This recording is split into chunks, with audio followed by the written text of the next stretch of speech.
करते थे। प्रतिदिन अपनी मनोचित दशाओं का विश्लेषण करते थे और ये सोचते थे कि हमारा साम्राज्य कैसे और भी आगे बढ़े। उसी साम्राज्य में वो अपने प्रजा के लिए एक कुआं खुदवाए थे और एक कुआं अपने महल में बनवाए हुए थे। एक महल के कुआं से सभी राजा मंत्रीगण उनसे पानी पिया करते थे और एक साम्राज्य में जो कुआं थे उनसे सभी प्रजा पानी पिया करते थे। एक बार क्या हुआ कि कुछ सिद्धि पुरुष आए और उस कुएं से कुछ पानी निकालकर पी लिए और फिर उसमें कुछ ऐसे चीज़ उसमें गिराए और पानी दूषित हो गया। और उस पानी को दूसरे दिन जितने भी प्रजा पिए उनका विचार ही परिवर्तन हो गया।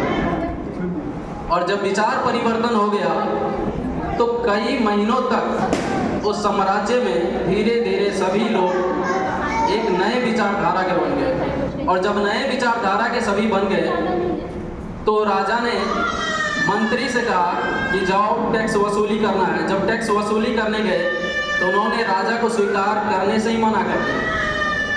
कहे कि मेरे कोई राजा नहीं है, हम स्वयं राजा हैं। और जब साम्राज्य में पहुंचे तो फिर मंत्रियों से पता लगाया गया कि ऐसा कैसे हो सकता है कि मुझे राजा बनने से या मानने से अस्वीकार कर रहे हैं। तो पता चला कि ये सब एक ही कुआं के पानी पीते हैं और इनका विचारधारा परिवर्तन हो चुका है। तो राजा ने कहा मंत्री अब क्या किया जाए। तो फिर ऐसा हुआ कि जब तक विचार विमर्श चल रहे थे तभी तक प्रजा सब पहुंच गए और कह रहे कि राजा पागल है और राजा कह रहे थे कि प्रजा पागल है। अब कौन पागल है, क्योंकि विचारधारा अगर मिल जाती है तो हम दोस्त बनते हैं और विचार नहीं मिलती है तो दुश्मन बन जाते हैं एक दूसरे के। ऐसा ही हुआ। तो मंत्री ने कहा कि महाराज यदि आपको जीना है तो आपके पास दो ऑप्शन है।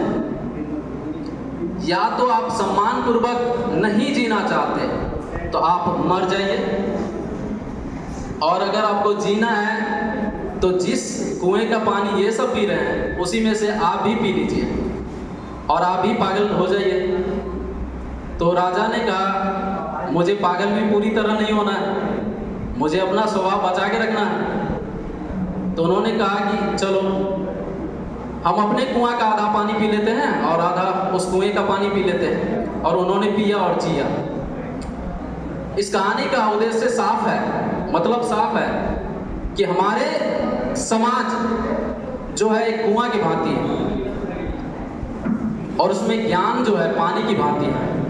और इस समाज में कुछ सिद्ध पुरुष ऐसे जहर मिला चुके हैं। फेसबुक, व्हाट्सएप, सोशल मीडिया का ज़माना है, जिसे अपनाकर जितने भी समाज में रह रहे लोग हैं सब या तो शिक्षक के नज़र में ऐसा माना जाता है कि स्टूडेंट पागल है और स्टूडेंट सोचते हैं कि शिक्षक मेरे बात नहीं समझ रहे हैं। तो समाज में हम एक दूसरे को समझ नहीं पा रहे हैं क्योंकि विचारधारा अलग हो चुकी है। तो आजकल दुनिया जिस तरह से बदल रही है, मुझे लगता है कि शिक्षक को भी बदल जानी चाहिए और कुछ शिक्षक की भी बात माननी चाहिए। तो बच्चे तो बदल ही रहे हैं, समाज भी बदल रहा है, शिक्षक को भी बदल जानी चाहिए।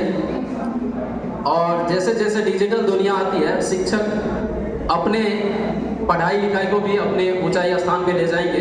इसके लिए कई साधनों की ज़रूरत होती है और मैं चाहूँगा सर से एक मांग इस शिक्षक दिवस पे रखना कि सर, टेक्नोलॉजी की दुनिया है, हर कोई बदलती दुनिया को अपनाना चाहता है, तो एक डिजिटल बोर्ड की आवश्यकता है। और मैं चाहूँगा शिक्षक हमारे दानी पेड़ समान, पाकर उनसे बच्चे ज्ञान, बनते जीवन में महान। और अंततः मैं एक ही वाणी से अपनी वक्तव्य को समाप्त करना चाहूँगा कि आप किसी भी पद पे पहुँचते हैं तो उस पद की गरिमा होती है।